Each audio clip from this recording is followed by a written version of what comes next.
Hello and welcome to Cool Breeze Over the Mountains, a podcast where we chronologically step through and discuss each film starring Keanu Reeves. My name is Andrew Gormley and I am one of your hosts. I am joined on this episode by my co-hosts. She's an adaptable enigma, Whitney Nelson. Yes, that's very true. And if you've known her for 25 years and you think you'll never really know her, just call it quits. Lindsay Nelson returns. Hello, everybody. I am excited to get into this because none of us have seen this movie. So let's just get this housekeeping out of the way up top. So as always, you find the website at coolbreezepod.com, email us coolbreezepod@gmail.com, or hit us up on Twitter at coolbreezepod. If you like what we do, please share the show with your friends, as so many of you have graciously done. And a review on iTunes or your podcast platform of choice would be above and beyond. The best way to stay sane through this quarantine is your favorite podcast. And bonus points if that podcast is related to the celestial beam of light we know as Keanu Reeves. We could all use a little bit more celestial light in our daily lives. Right? Come on. Especially right Super now, easy. for sure. Wash your hands. Listen to Cool Breeze. Oh, okay. That's it. That's all the housekeeping. Lindsay, Yes. delighted to have you back. Will you please tell everyone what we're talking about today? Absolutely. So today we are talking about the film The Private Lives of Pippa Lee, which, as Andrew said, none of us had ever seen before, and I can't believe I'd never even heard of before. But the plot synopsis from IMDb is as follows. After her much older husband forces a move to a suburban retirement community, Pippa Lee engages in a period of reflection and finds herself heading towards a quiet, nervous breakdown. It was written and directed by Rebecca Miller, whose other films include Angela, Personal Velocity, The Ballad of Jack and Rose, and Maggie's Plan. Co-starring alongside Keanu is just a really amazing cast in both big and small roles, which is why I was shocked I'd never heard about it, because it has a bunch of people that I love. Yeah. Like Robin Wright, Mike Bender, Alan Arkin, Winona Ryder, Maria Bello, Ryan McDonald, Zoe Kazan. It's just a crazy cast of this movie. Whitney, how are the critics and audiences digging this movie? Well, on Rotten Tomatoes, we have a critical score of 69%. Nice. And we have an audience score of 50%. So audiences liked it less than the critics did overall. So we've got a quote from Ian Buckwalter of NPR, who says, "As a woman under the influence of everyone but herself, Pippa often feels lost when she's on her own, a blank slate with no one holding a chalk. Robin Wright allows us to get to know a character who still doesn't really know herself." And then we've got a user quote from Kristen R. on Rotten Tomatoes, who gave it 3 out of 5 stars, and says, "A very raw and very real film about how difficult life is and how we end up with the choices we make. A great cast with some fantastic performances. All in all, a good film, but not one of my favorites." I can kind of see both of those statements. So Yeah, you fall in between here. We also had Zoe write in, one of our favorite listeners. She wrote in with a review here, which, again, as always, you could do coolbreezepod@gmail.com, whatever. She wrote, "Hi, guys. I'm in seclusion at the moment, so have had a lot of time with my thoughts. A nice idea of the 3 stages of life of Pippa. The way it was filmed with 3 actresses was fun once you got with the program. A character piece, but most of the characters are self-centered. I found this quite frustrating, but I understand that's life. I liked Keanu's performance, very naturalistic and under the radar. It was refreshing. It was though he was aware of it being Robin Wright's movie and tried not to outshine her. So that was as a good supporting cast member. Not in love with some of the other actors. They all seemed to struggle with the nuances of the material, and I thought overplayed it. Did not love Winona in this role. Too selfish for my tastes. It was a little out of character for her, but funny. But yeah, maybe the point of it was to highlight what Pippa's life was like and why she fell into the background of her own life." So thank you, Zoe. yeah, I don't really think you were supposed to like Winona's character. No, not at all. No. Does anyone want to take the baton and run right out of the gate here with it? I found this movie interesting because I do like so many of the actors in it, and I did think that there was some really good performances, but I found it a very frustrating watching experience, and mostly it just made me want to burn the gender binary to the ground. So it was interesting because there were parts of it that I felt were really good, but I didn't necessarily enjoy it. So Yeah. Yes.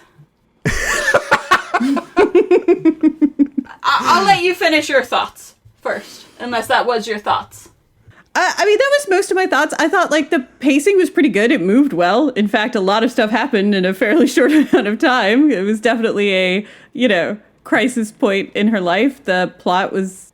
It's a slice of life drama, so those are never going to be... it's more about personal experience than about, like, big, necessarily story arc kind of things.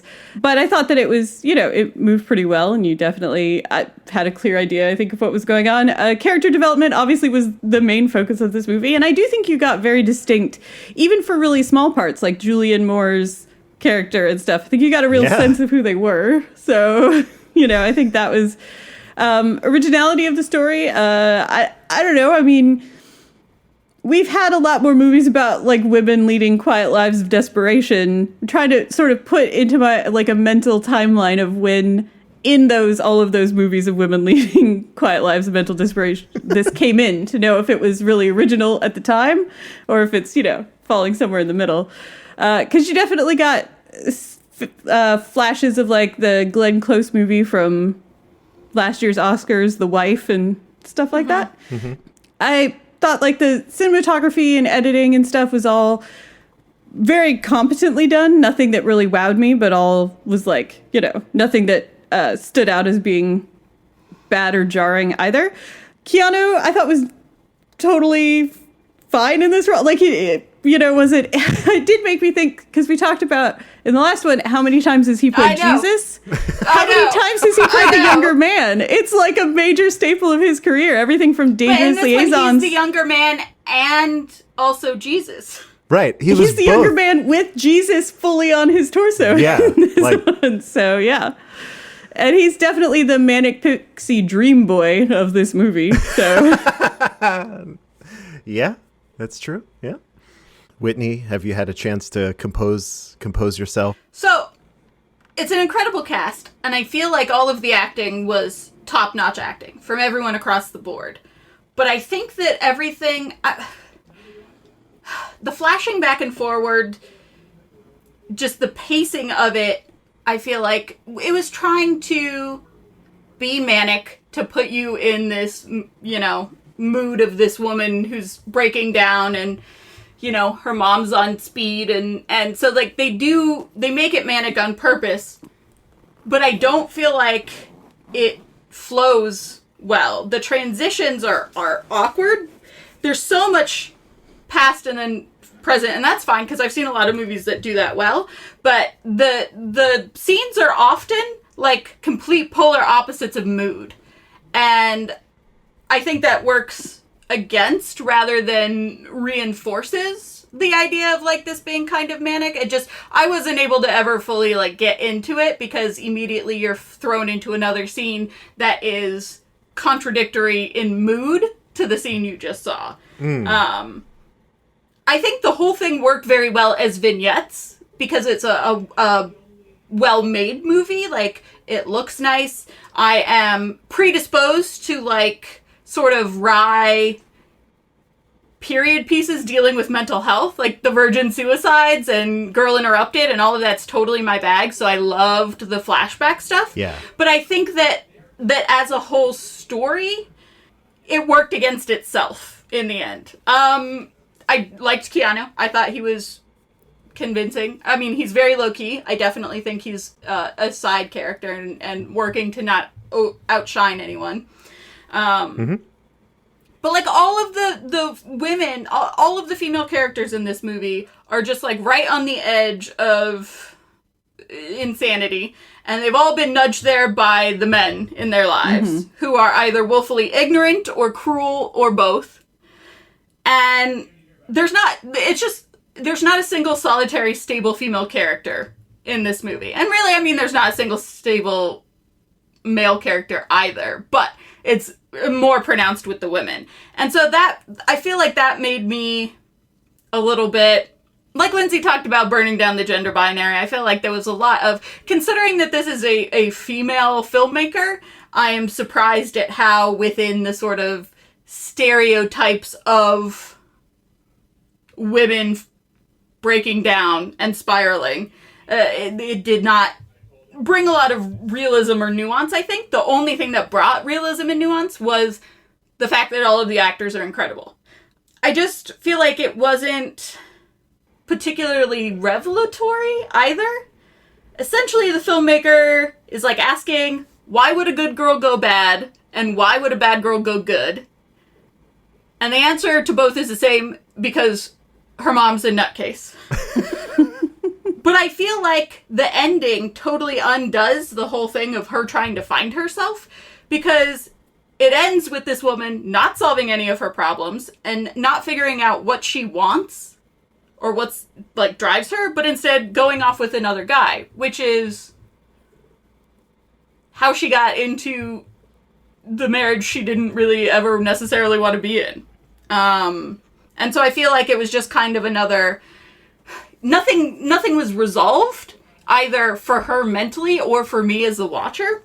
Yeah, I mean, I can definitely see what you're saying. I think definitely just like leaving with another guy is not necessarily the answer you want to see. I do like that she just was like, did take a stand in, she'd been doing what people expected of her for a long time and just been like, I am not going to take care of his funeral. I'm not going to take care of the house he made. I am just going to... Spoiler alert.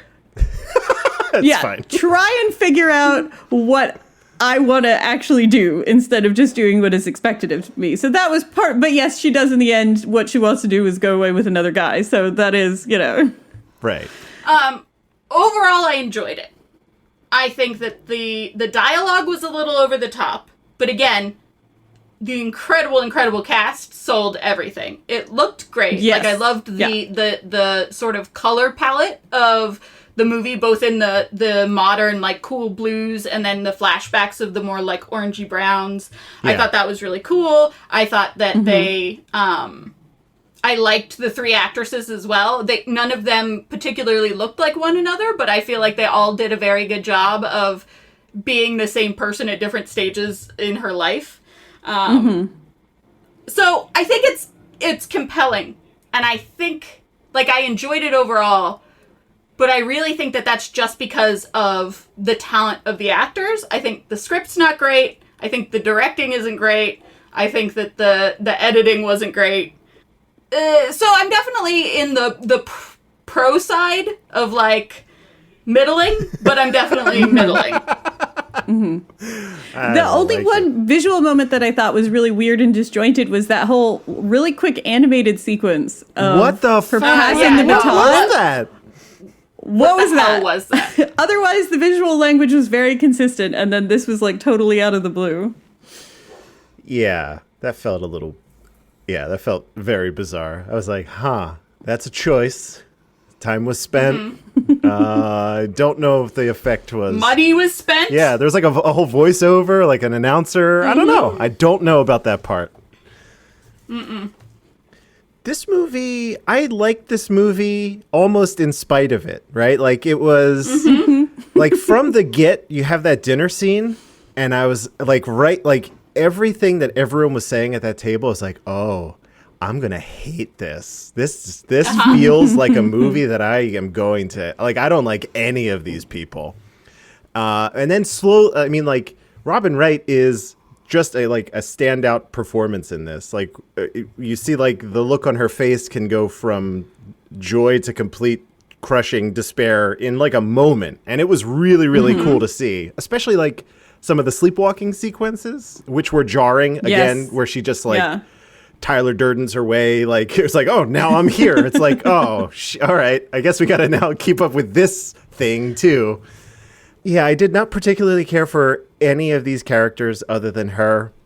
I could start with, like, the things that I did like about this movie were, in the past, right? Those scenes that were shot in the past felt almost almost like a Wes Anderson movie. Less symmetry, but like the production design was awesome, and I loved it. It's very much like The Virgin Suicides or Girl Interrupted and a Wes Anderson movie combined. Yeah, exactly. Yeah. Well done. Again, you proved that you should market films. Maybe we would have heard of it if you were doing the marketing. There's something. Some of the transitions, how they got from one to the other, I thought were really cool too. Like there was the scene, I just remember like her sitting at the table with her mom. Like she was like, I wish I had one more afternoon with my mom, right? Like it was her grown up with her mom. And then it just pans left past a curtain and it's like into the house where they're having dinner with like Alan Arkin and her. It was like a neat just trick of the eye.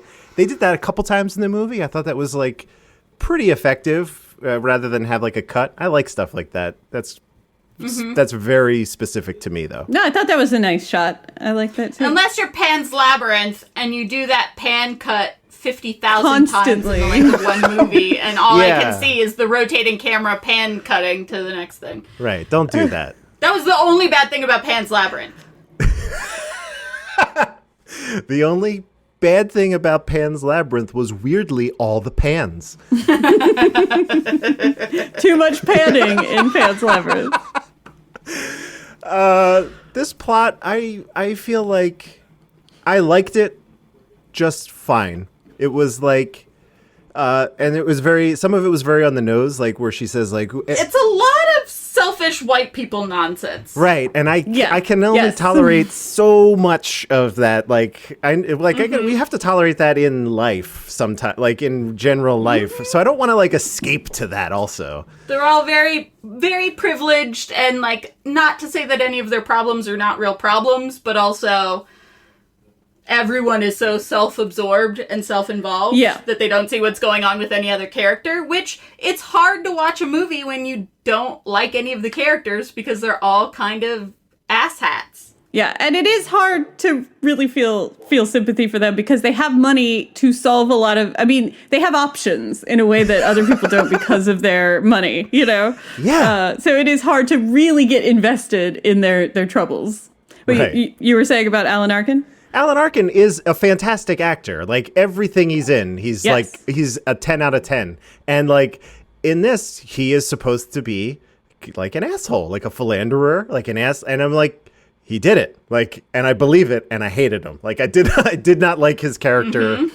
I don't have like a lot of like, I don't know why I ended up ultimately liking this movie. I think just because our like main character got something that was like close, I guess as close as possible to like what you would call like a happy ending here, like not stuck in like a loveless marriage, carrying the guilt of a really weird, just like content warning situation. Like someone just like outright commits suicide in this movie, like out of nowhere. Yeah. And I was like, whoa, what the hell? And how that fell on her shoulders, I'm not super sure. Like, I don't know. A lot of that felt. I did see that coming from the pasta dinner scene conversation where, you know, she talks about that her death was for nothing. I was like, oh, his ex-wife killed herself because of them. I did not know it was going to be in that form, though. Right. I don't know how you still get together with the person after that. Like, yeah, I'd be like, no, this, oh boy, this is very destructive. No, we should not do that. Yeah. I do not want to be involved in any of this. Thank you. of course, they went the other way with it. Exactly, like the exact opposite direction. Yeah. Yeah. That, like, now they had to, or somebody would have died for no reason. Yeah. Oh, yeah. Well, we can't make that be for nothing, I guess. I don't know. That felt like, as an impetus for a relationship, I'm like, oof. I don't know if there's a worse reason. It's like pretty low down on the list of reasons why people should get together. Yeah. Keanu was fine. Really loved the chest tat. Someone on Twitter, I can't remember who, it was just before the show, they said we should actually have a separate list of rankings of all of the various Keanu tattoos throughout the films and rank them as well. There are a lot of them. This might be up near the top. I mean, John Wick's up near the top. This, for sure. So. It's quite a tattoo.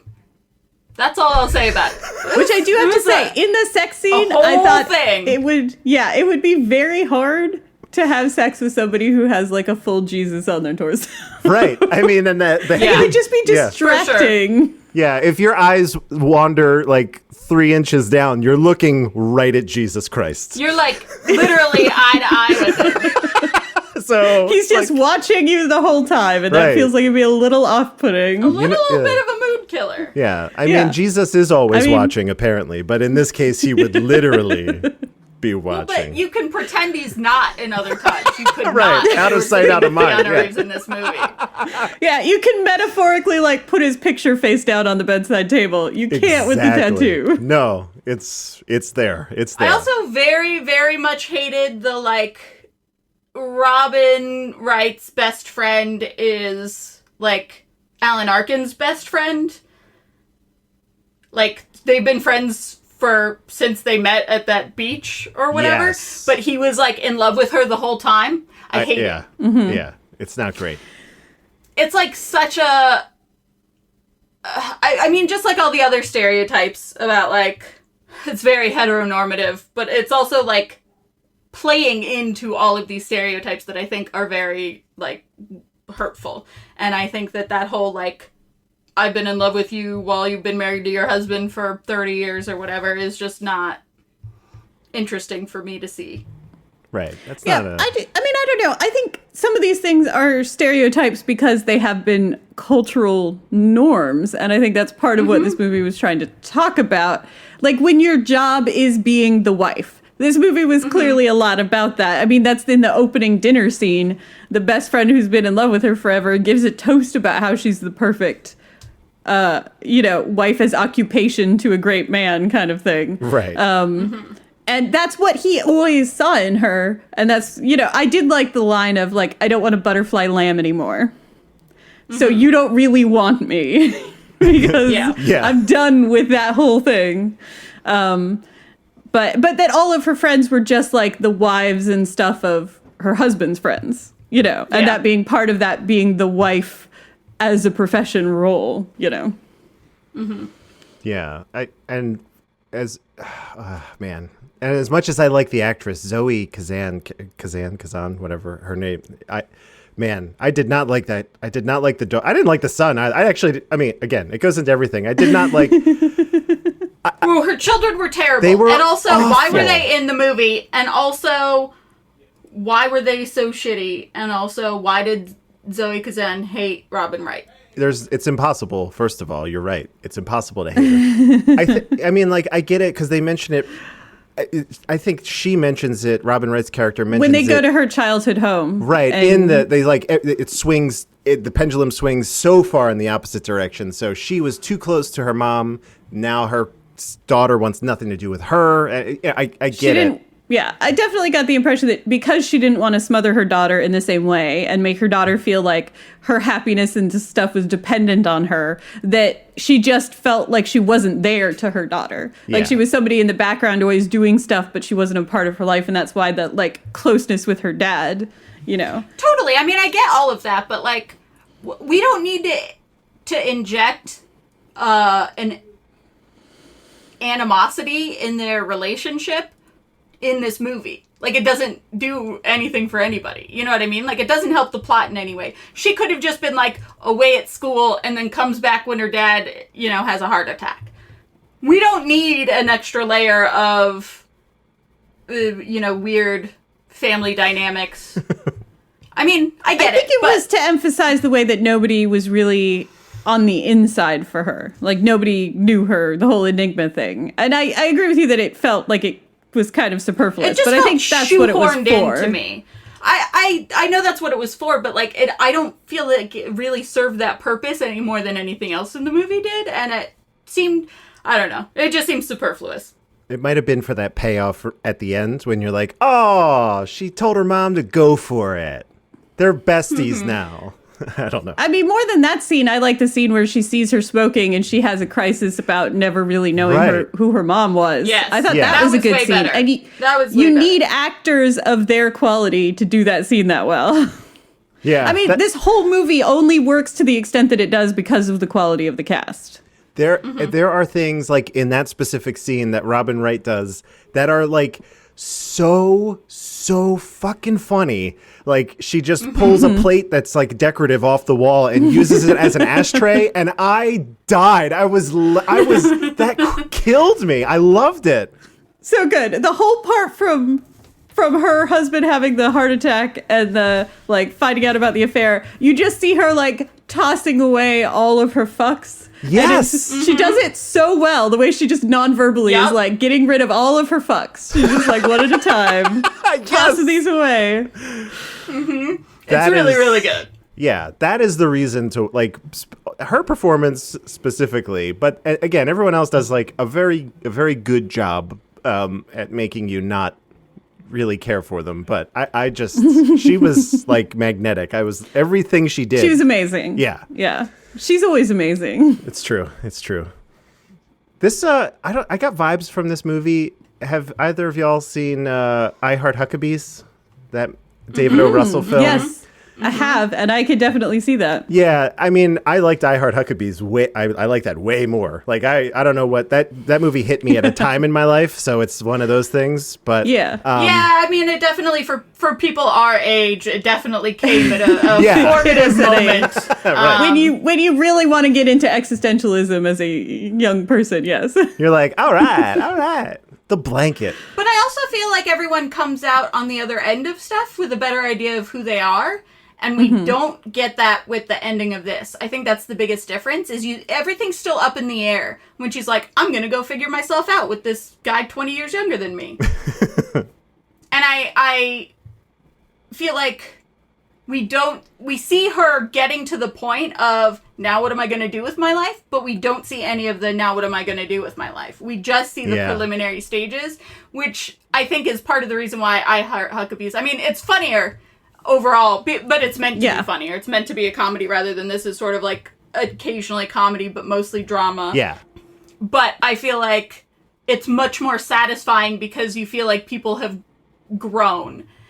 And in this, you really just feel like she realizes she has to grow, but you don't see any of the growth. You just see the casting off, like Lindsay said, of all of her fucks. And she's like, now I'm free.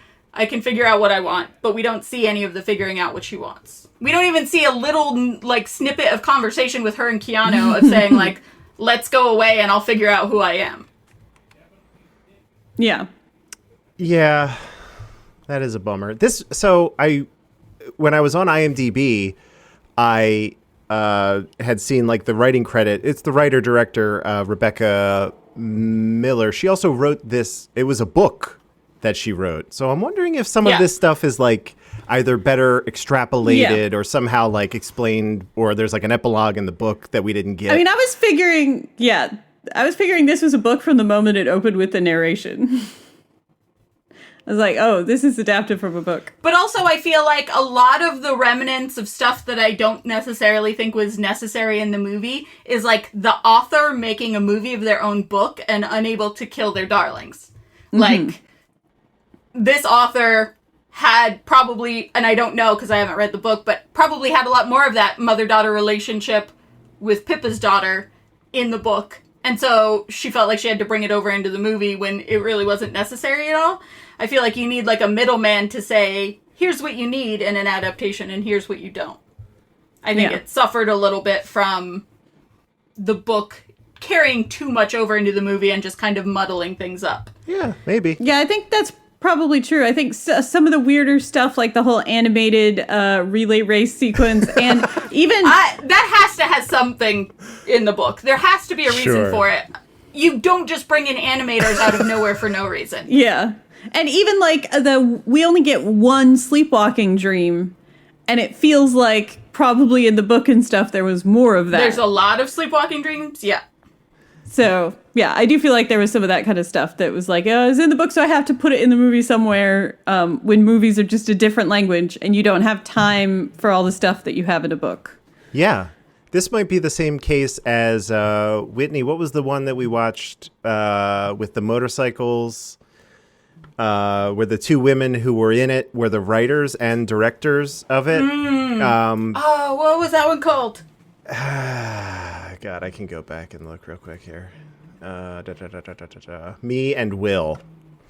Me and Will, yep. So that was another one where probably that story was really, really good. Female friendship, a lot of like getting over trauma and all that stuff. But they probably weren't the people to direct it. And that might be the case here where like great concept, but you're maybe a little too close to it since you wrote the book and the screenplay. Maybe just give it to someone else. I don't know. I could understand both Or at least, sides. like Whitney was saying, have somebody else take like an editing pass at it and stuff. Right. You know, get an opinion outside of your own head, because it can be very hard when you spend a lot of time working on something to see where the problems are. Yeah, you're like, it's perfect.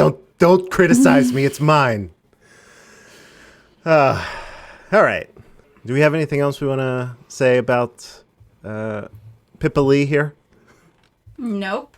I don't think it's so. time. Oh, I'm ready. This is very exciting. It's very exciting. Pop quiz, asshole. There was a time when I had the need to learn from you. Oh, what the hell do you know? Lose! I don't lose! I win! You got a lot to learn about sportsmanship. Oh my goodness. Pop Quiz Asshole is our very own Quizzo show where our host asks each of us 3 questions. If one of us gets it wrong, the other has a chance to steal. And if they get it wrong, the other person has a chance to steal, assuming they remember the remaining answer. Which has happened. Which is a big assumption. Right. You'd be surprised how many times It's harder than you think it is. points were left on the table because we couldn't remember 3745 or something like that. Yep. Points are not cumulative, and they only determine who wins the episode. So it's kind of a fun thing. Anybody who joins in as a co-host has the opportunity to win the episode. So without further ado, I'd like to turn it over to our master of ceremonies, Charles Nolan. Hello, everybody. Hey, Charles. Hello, Charles. How are you doing on this fine, fine day? Good. Doing Good, I think. well. I'm just, I can't go outside, so I guess I'm doing fine. Yeah. Great. Well, I hope you're prepared for some trivia. Absolutely. Let's just kick it right off, starting with Lindsay. All right. Bring it on. All right. The opening speech that Sam gives about Herb Lee.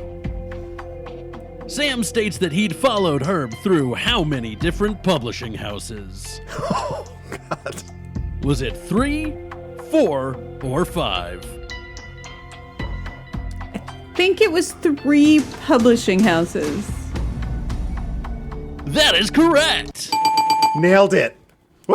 Mm-hmm. Yes. We are off It to a was like start. 5 agents, but it was like 3 publishing houses. All right. Cool. Moving on to Whitney. Asked by Herb early on in the movie, what was the cheese they had for lunch yesterday? Oh, God damn Was it. Windermere, Vacheran, or White Stilton? Oh, Jesus. Windermere? That is incorrect. Steele. Andrew, Steele. Andrew, Vachimir. The second one. Vachemere is not one of the options, so that is incorrect. God damn it! Steele. Lindsay, It's B. You have to remember what B is.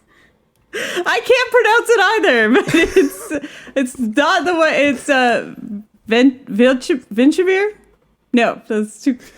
Yeah, it's B. I don't know what to tell you, Charles. it is B.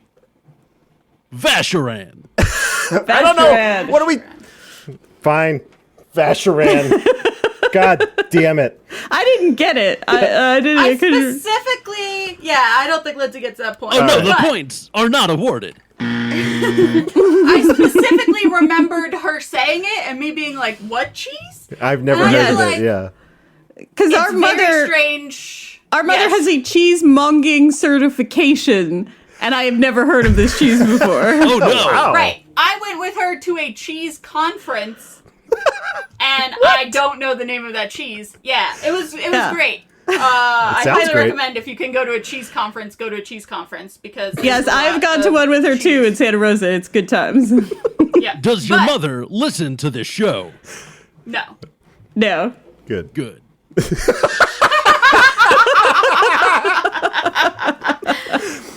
Because But anyway, there is I an specifically- immediate bonus question. Oh, okay. Oh. Whoever buzzes in first will get to answer the question. Okay.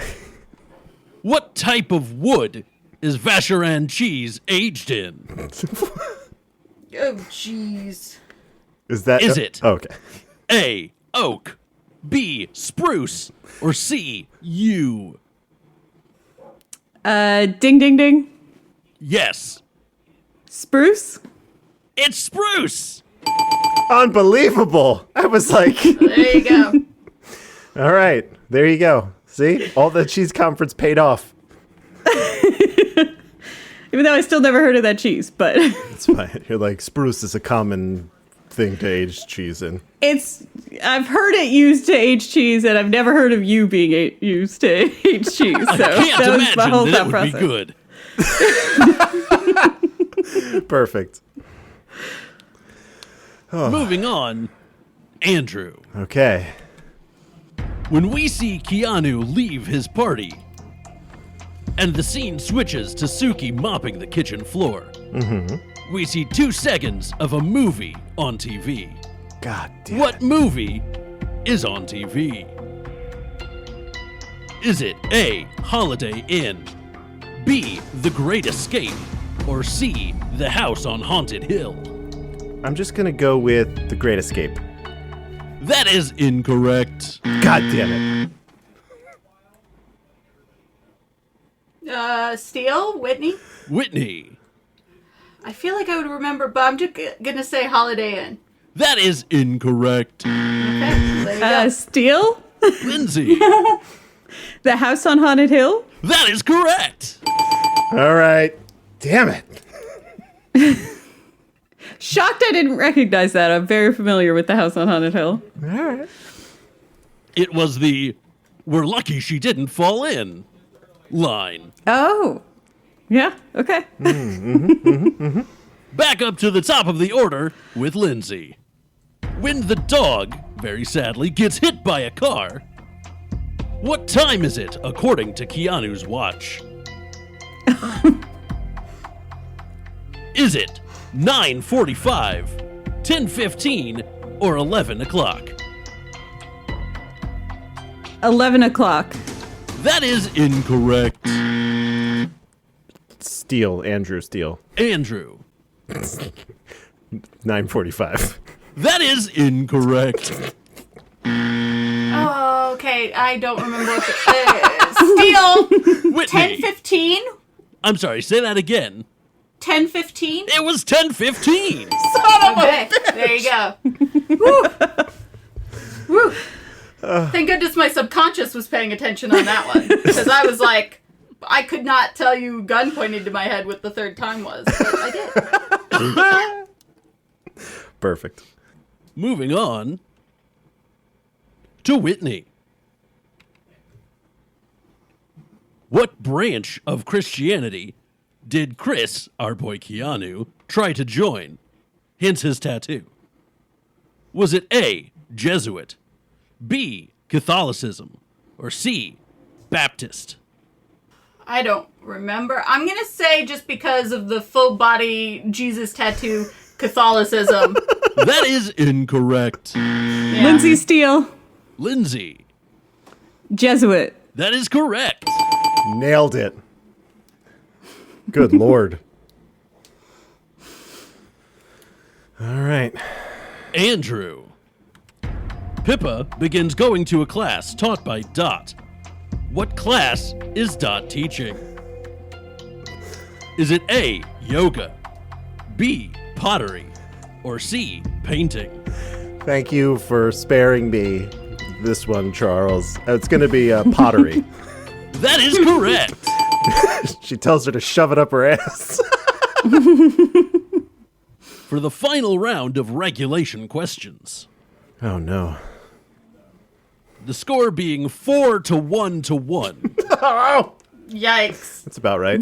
We gotta stop having Lindsay on. I lost last time. That's true. Lindsay, here's your question. When young Pippa meets Herb for breakfast for the first time, what word does she use to describe him?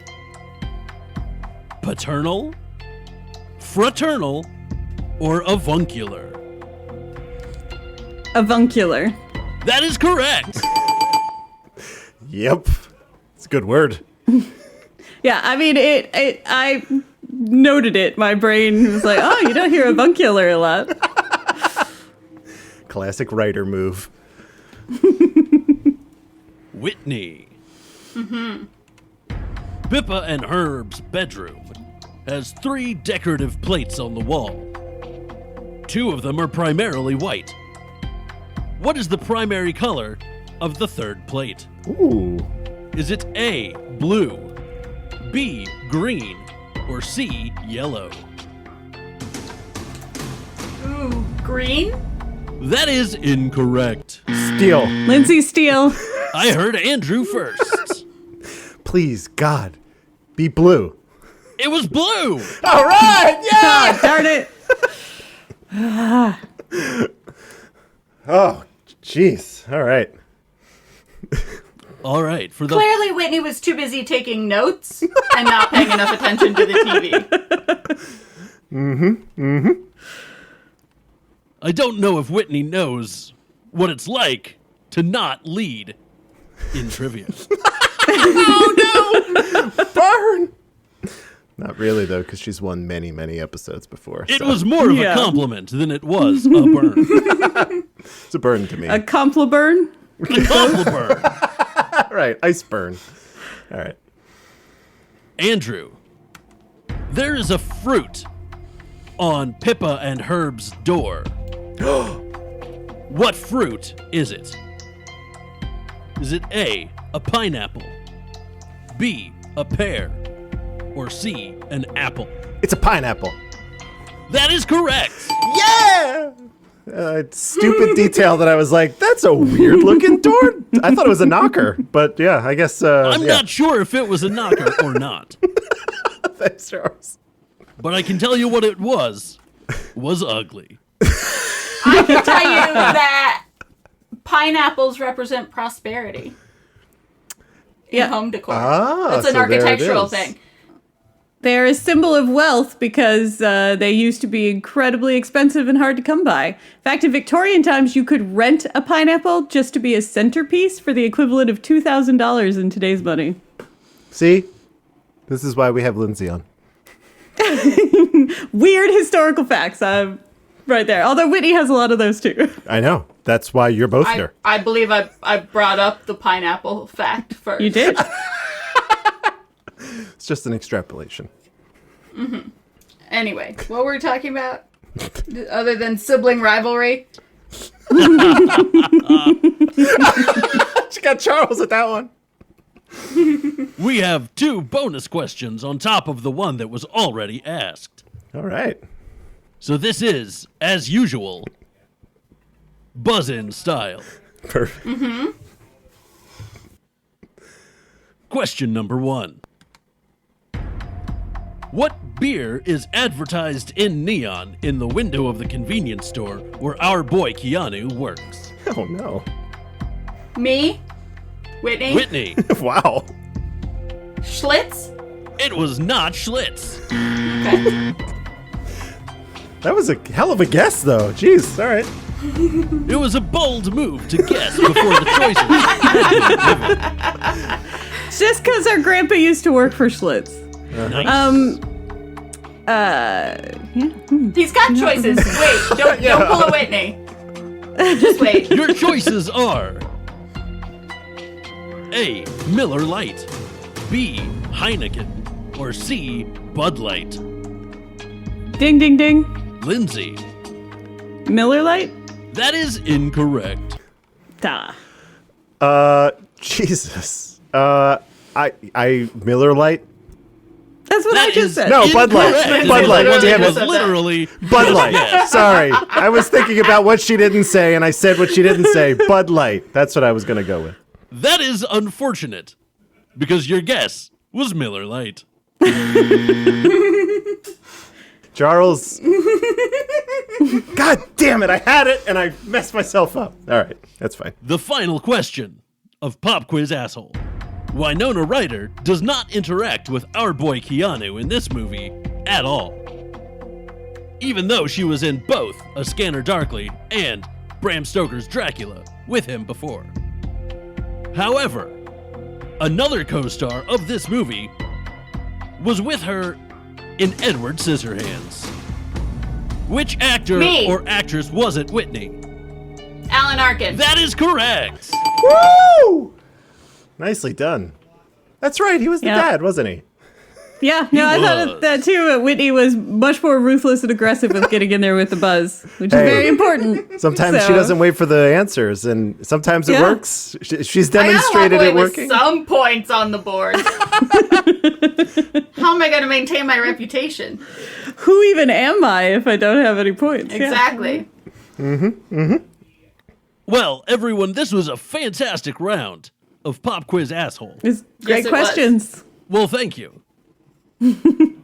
Our total final score is Whitney with 2 points, Andrew with 3 points, and Lindsay with 5. Whoa! It's craziness. I still don't have I'm the any new fanfare. Evan. But well done. Oh my goodness. Thank you. Thank you Very, very Bonus much. questions. well done, Lindsay. Steals. Jeez Louise. All right. Well, Charles, as always, it has been an absolute pleasure playing this Thank game you with you. so much for having me. This is always so much fun. And now you will do what? I'm going into my quarantine box for 14 days. It's not. Is it 14 more or just you start 14 additional days. now? Just because. Unless I am needed for trivia for this show. Then I will emerge and go back into my quarantine box for another 14 days. I have some bad news for you, Charles. This show is going for a little bit longer, so okay. Well, it's good to know. Sounds Better like safe it's than sorry. quarantine in perpetuity for me. Well, stay virus free, Charles. Yeah. I will indeed, all of you, do the same. Thank you. Thank you. Oh, it's the Interstellar favorite. I love it. Mm-hmm. All right, Whitney, you mentioned taking your notes. Are you ready to walk us through this thing? Let's do it. Let's get through it. It's a lot of back and forth, so I tried to make it clear when there's a flash forward or a flash backward, but if I ever get it confused, just interrupt me and let me know. All right. So, as the film opens, Robin Wright and Alan Arkin have just moved into a condo in a Connecticut retirement community where Herb, that's Alan Arkin, hopes to avoid apparently a third heart attack via retreat from the stress of Manhattan. So he is retired, and they're moved away from Manhattan, and even though she's too young to be in a retirement community, she has gone there with him so that he doesn't croak. For him, though, the new environment is yet another daily reminder that his end is near. And we start out with a very dry dinner conversation. Pippa is a middle-aged woman. Herb is an established publisher, 30 years older than her. She speaks softly and eloquently, and she dresses properly. And within the very first few minutes of the movie, you get the impression that she is definitely like a stereotypical well-to-do housewife. But Robin Wright does a very good job of playing like a sadness in the eyes as she sits around the dinner table and everyone's talking. All of her close friends are talking to each other and to Herb, very little to her. No one's focused on her. And so we flash back to find out that Pippa, now played by Blake Lively, well, actually, she's played by a younger actress first. And then Blake Lively. But we flash back to the past and find out that she was the youngest child and the only girl in a large Christian family. Her mother, Suki, played by Maria Bello, who I'm obsessed with, Yeah. was She's great. a neurotic mother with an obsessive fixation on her daughter's looks because her daughter was born covered in hair like a monkey. That was off-putting to me. Which, did you know that fetuses all grow that coat of hair, but most of them eat it before they're born? Yeah. Yeah. Yum. I did know that. Just, to emphasize how insane pregnancy is. It's wild. If you needed more, if you needed another reason. Yeah. Just Eating picture hair. fetus eating its own body hair. It's just surprisingly metal, which I don't think most people realize. pregnancy is very metal. Yeah. Right. That's what I'm saying. Pregnancy is very metal, and I just don't think we think about it like that culturally, and we should. By her teen years, Pippa discovers that her mother takes amphetamines to self-medicate vast mood swings. Then we flash forward to the present, and we see, thanks to security cameras, that she's eating like an animal and leaving messes that she doesn't remember at night. And she's also lying about reasons to go out and sneak cigarettes during the day. Through her marriage, she's sort of become the perfect wife, loving and supportive, and everything to everyone and no one to herself. And now in this new environment of a retirement community where everything is taken care of, her only responsibility is to maybe get involved with a charity and then cook and take care of her husband, which requires checking his blood pressure 4 times a day due to the multiple heart attacks. So even though he's 30 years older than her and has had multiple heart attacks, he's by no means an invalid, and even he himself is bored. So, she's bored, he's bored. He feels like she's hovering over him with, the following the doctor's directions of taking his blood pressure multiple times a day and whatnot. So, no one's happy. And then we flash back to the past again. After a confrontation with her mother, she takes all of her mom's drugs so that A, her mom can't take anymore, and B, they can be high together. They have a confrontation. She ends up moving out to live with her aunt and her aunt's roommate, they're in a lesbian relationship. Mm-hmm. She doesn't necessarily know this until she gets there, but it's very clear as soon as you get there. We flash forward to the present again, and Pippa's friend, Winona Ryder, her marriage she also is married to an older husband, and not as old as Alan Arkin is, but older. But her marriage is falling apart, and Pippa goes around the cafe and Winona points at all the men, and Robin Wright says exactly what each man needs to be happy in a relationship. It was fun. And then she talks about sticking a finger in his ass, and Winona Ryder is like, I can't believe those words just came out of your mouth. And then she wonders privately, Robin Wright wonders if she's having a very quiet, nervous breakdown. Yeah. Then we find out that she's not just sleep eating and making a mess in the home. She's also sleepwalking and sleep driving. And she ends up at the gas station that Keanu works at. Now, we've seen Keanu briefly. The neighbor in the retirement home, that's the son of the neighbor in the retirement home. So there's a woman who lives next door. Her son is Keanu Reeves. So we met him briefly, but this is kind of the first time we really see him separately, and that's at the convenience store. She walks in a dream state. She's looking for a lion? Is that what it was? She's following a leash, and then she picks up poop in a bag, but it's actually a potato. A potato. It's very hard to say exactly what's going down. At the end of the leash, it was a lion. Yeah, I thought so.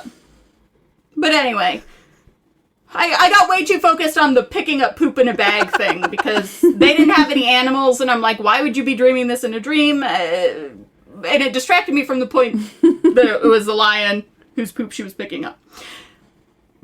Which is clearly symbolic of her husband. Mm-hmm. Whatever. She asks, in a dream state, she asks Keanu for cigarettes, and then he wakes her up, and she freaks out because she's standing in a convenience store. In her nightgown with a potato. Yeah, and he drives her home, and we find out that Keanu can't lie. Which is also neither here nor there, but he can't lie. We flash back to the past, and the aunt discovers Pippa participating in erotic photo sessions with the lesbian partner and friends. Mm-hmm. So Pippa's banished. And we flash forward, and kind of a lot of nothing happens, just conversations about how everyone's unhappy, except she spends some more time with Keanu, and is clearly, like, feeling something about him. We flash back to the past again, and she, after being banished from her aunt's house, she goes on to live a sort of bohemian lifestyle with an avant-garde circle of friends, and the, club scene, and her life is just like cigarettes and art shows and drugs and forgetting which boy is her boyfriend. Yep.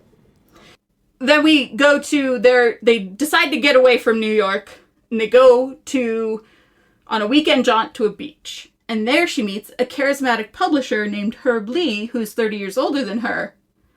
And they get along and they talk, and she's fascinated with everything that he has to say. We flash forward again, and definitely now Pippa is attracted to Chris, Keanu Reeves. And we find out that Chris got divorced. Well, that he was a Jesuit and has a giant Jesus tattoo on his shirt. But we knew that the first time we saw him. But he married a very religious woman. The marriage did not end well. He moved back in with his parents, and he admits that his life is a mess. And she senses in some way that they are soulmates or something. She immediately is like, we have this connection with Keanu. We flash backward to the past again. And she slept for a week after the party and then missed Alan Arkin's voice. So she asked him out for breakfast.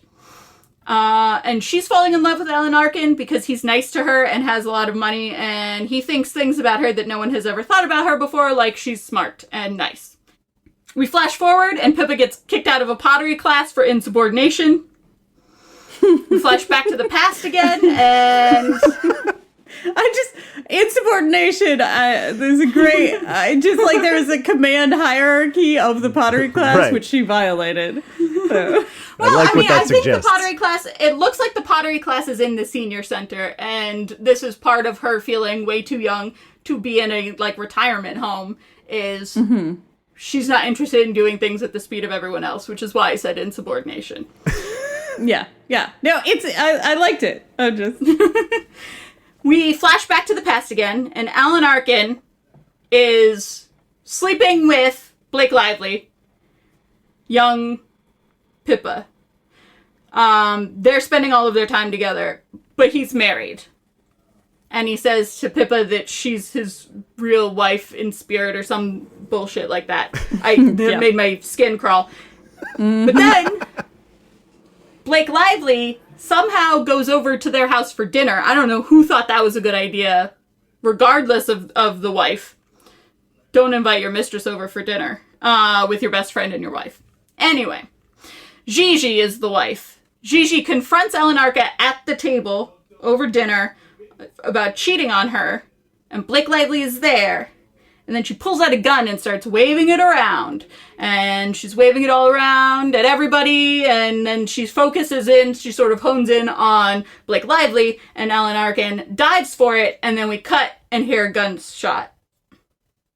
We find out that she actually shot herself in the head before Alan Arkin could get the gun away. Then they marry. Like we said, not the best next step when wife gets out of a marriage by shooting herself at the dining room table. She's like, I have to devote myself to him entirely. So we see sort of a montage of her learning how to be a good housewife through repetition, but she didn't even really believe the role that she was playing herself until they had kids, and then when she became a mom, she really bought into her own image of being a good housewife and being devoted to her husband. We flash forward to present day, and Pippa comes in to her husband's office to say, I just got kicked out of a pottery class, and there's a towel on the couch and a heel on the floor, and she opens the bathroom door, and it's Winona Ryder, ostensibly her friend. Yeah. He confesses that he's having an affair with Winona Ryder, and then he blames Pippa for prematurely making him feel like he's a sick and dying old man. And she's like, well, you are an old man, and you've had 3 heart attacks. Right. Sorry for He's caring. like, I'm not in the grave yet. I just want to feel alive, so I'm sleeping with someone younger than you. While they're arguing in his office, Winona Ryder is in the bathroom trying to cut her own wrists with a disposable razor. Then, Pippa feels free and unburdened, walking out of the office and away from Winona and whatnot. And that's when the inexplicable animated sequence of Pippa winning a race with like an announcer and whatever comes in while she's driving. It's a relay race, and she passes the baton of guilt off to Winona's character instead of carrying it anymore from his other wife killing herself. And she sneaks in through Keanu's bedroom window, because again, remember, he lives with his mom. And ostensibly his dad. I definitely think the word parents was said, but I only We ever see his remember dad the mom. in the party scene right after he gets there. Okay, I only ever But that's remember the- the mom because that's the the mom's only the only time. one who says or does anything. Yeah. Yeah. So anyway, he lives with his parents. She climbs in through his bedroom window with friendlies, like a soda and french fries and something else in a bag. And she's eating fast food and sits down on his bed, and he's like, what's up? And she's like, my husband had an affair, and it's official. No one needs me anymore. To which Keanu responds with kissing her, which is also questionable next step. Mm-hmm. But then they start making out. But the woman, who is Keanu's mom and Pippa's neighbor, walks in on them making out, and she's like, whoa, whoa, whoa. This guy's, 35? You're 50? You're married. There's so many ways in which this is inappropriate, and you've disappointed me, which is a weird way to behave when you walk in on your neighbor making out with your son. But then Pippa is arguing with Herb, and she says, let's fast forward through the divorce. I don't want to talk about this anymore. This We is all the know where beginning. this is going. This is the beginning of the no fucks given, like Lindsay said, where it's Yes. like she's like, I'm so bored of this already. It's Yeah. her. The switch was it was really cool to see in the character. Mm-hmm.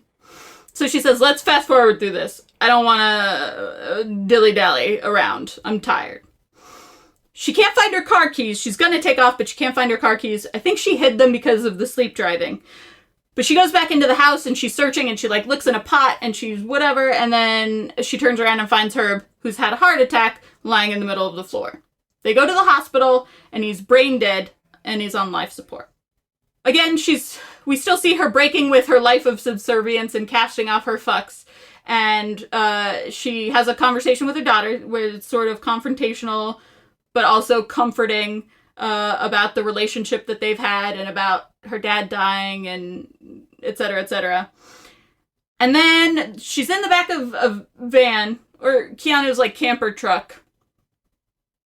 And she lets Keanu pray for her brain dead husband and then finger her in the back of said truck. And then they unplug Alan Arkin. We cut to unplugging Alan Arkin after the fingering. And Pippa breaks the fourth wall and talks directly to the camera. And then she sleep drives to the convenience store, but wakes up before she gets to the convenience store, and she walks in awake to see Keanu. And then she's talking to her kids, and she's like, get rid of all of my furniture, take whatever you want, call me when you have a date for the funeral. And they're like, aren't you going to do that? And she's like, no, he was sleeping with Winona Ryder. I don't have to take care of the funeral. I'm going away. And they're like, what? And she says that she's not driving off into the sunset, even though that's exactly what she does, is drive off into the sunset with Keanu. But her daughter's kind of like, yeah, Mom, get that younger man and go on a vacation. And then the movie ends. And she does. She does that thing. Did I cover everything? Did I leave anything out? No, that feels pretty Yeah, I accurate think about for the most part. what happened. Yeah. At first I was going to try and do it chronologically, and I was like, hell no. That is not going to happen. There's too much back and forth. And there's literally just scenes of quiet desperation sometimes in the, like, present, and then we go back to the past again, and it was just like, I don't know, nothing really happened there, but she talked with Keanu and found out he's a fuck up, and now she's really into him, and whatever. I did think it was, I mean, I think him being a fuck up she found relatable, but I think it was the fact that he couldn't lie. I think that's why they mentioned that she at found all. that very it's just compelling, in a life constructed of pretense. This is a guy who can't lie, and I think that was the basis of the whole thing, so. Yeah. So that was the Private Lives of Pippa Lee. All of them. All of the lives. Except the one that we really wanted the most closure on, which I guess read the book if you want that one. But yeah, I do think a life built on pretense was like one of the main themes she was going for, especially because the whole lunch where the other wife kills herself, she's serving them whole animals so that they can't ignore what they're eating because there's too much pretense in the room. So, So we're on we have something of a dry spell here. None of us said Street Kings was worth watching. None of us said The Day the Earth Stood Still was, or at least no one was a proponent of The Day the Earth Stood Still. Mostly a meh situation. yeah. Are we recommending The Private Lives of Pippa Lee? I don't know. I thought about that a lot because I definitely ended up feeling more positive than negative about this movie, even though I'm still somewhat middling because I feel like there were things that weren't satisfying or were jarring. I definitely, I think that the critic score of 60% is pretty close to how I feel about it. I definitely think I'm in 60%. Yeah. I don't know if 60% is enough for a recommendation. Like, I don't think I'm going to stop anybody on the street and be like, you gotta watch the Private Lives of Pippa Lee. But I wouldn't say don't watch it. It's certainly not, what was that movie? Ellie Parker? Well, I mean, what is Ellie Parker, really? What was Ellie Parker? I still don't know. Yeah, no, I mean, I am, just to skip around a little bit, I'm putting it at number 16 on my list, between Chain Reaction and A Scanner Darkly. Interesting. Okay. So that's pretty high up. So I feel like maybe I should say yes, because I landed at like 60% in favor of liking it and also put it in the top 20. But I also don't think I'm going to go out of my way to recommend it. But I definitely would say if you're interested, watch it. I didn't lose anything by watching it, for sure. Yeah. Yeah. All right. Lindsay, are you feeling like a recommend? I mean, similarly, I would recommend this in specific circumstances. Like, I wouldn't just blanket recommend this. I wouldn't go up to people and be like, this is a movie you should watch. But if we were having a conversation about something that related to it, or if we were having a conversation about, like, acting in some way or something, I might recommend this movie. So there are circumstances, like times and places in which I would recommend it, because I do think the acting in this movie is stellar across the board, and in particular, Robin Wright's performance, and she's always worth watching. So if there was a relevant reason that somebody might be interested in this movie, I would recommend it. But I would not blanket recommend it. I think 60 is good, is fair. Like on a 5-star scale, I would give this a 3. It's on the positive side of the middle, but it's not, way up there. So. Yeah, your thoughts, your and Whitney's thoughts mirror my own. As a piece for actors, certain actors to, really shine, definitely watch it. If you were like, I want like a good drama to watch, probably no, that's not what I would recommend it for. Yeah, so it's going to be ultimately a recommend from me, and that rests solely on Robin Wright. So Yes. watch everything she does.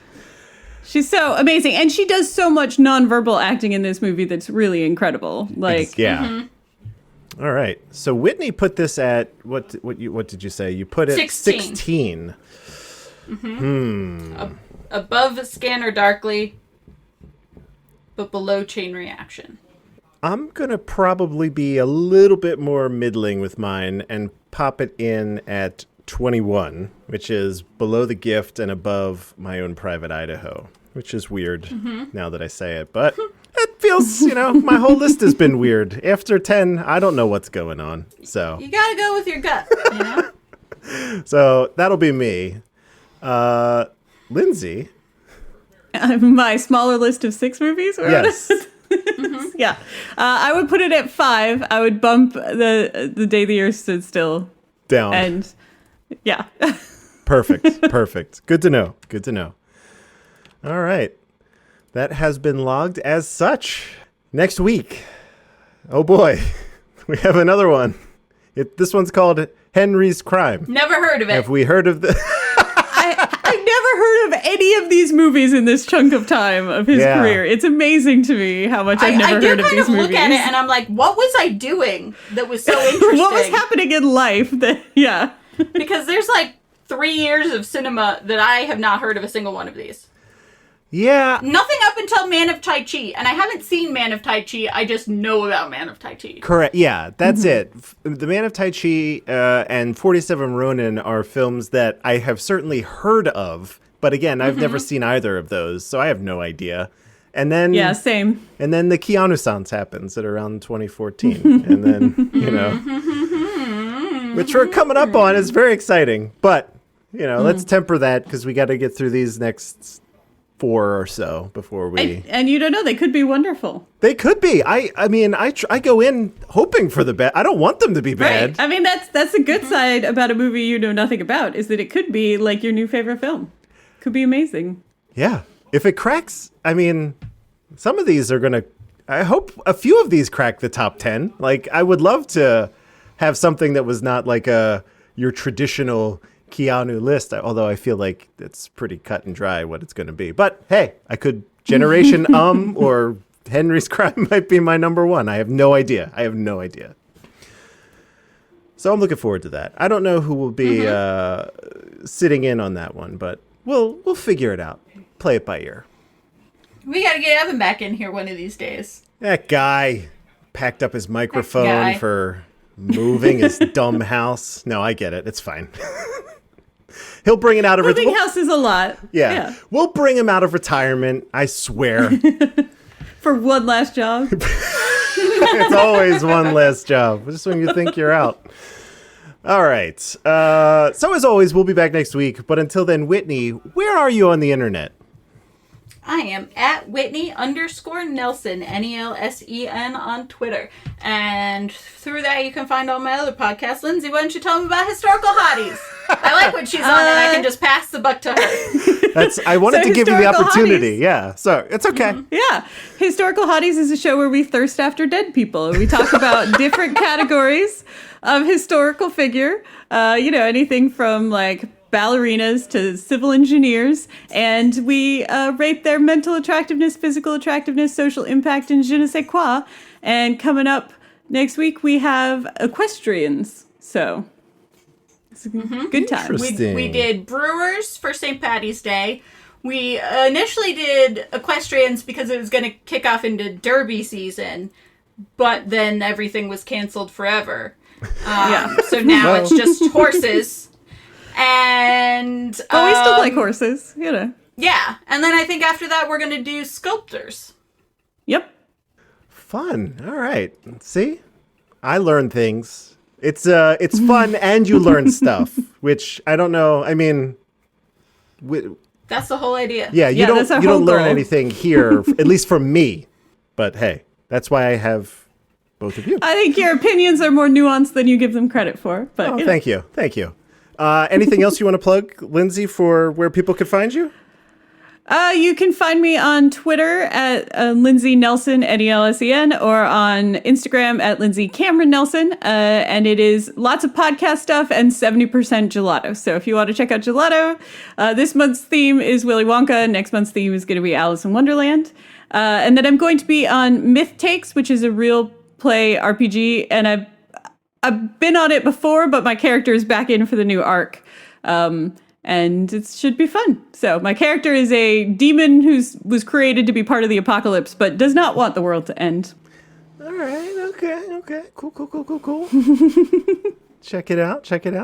You can follow me at Dark Driving on Twitter and Instagram. Those are the best places where I try to post the most. And if you are watching live and you feel like it, right after this, I'm probably going to hop on Twitch and start streaming some stuff so I don't lose my goddamn mind. Resident Evil 3 demo came out, so I'm very interested in seeing how that goes. So if you want to see me scared and screaming, that might be a fun thing to join me on. That's twitch.tv/darkdriving also. And that brings us to the very end of our show.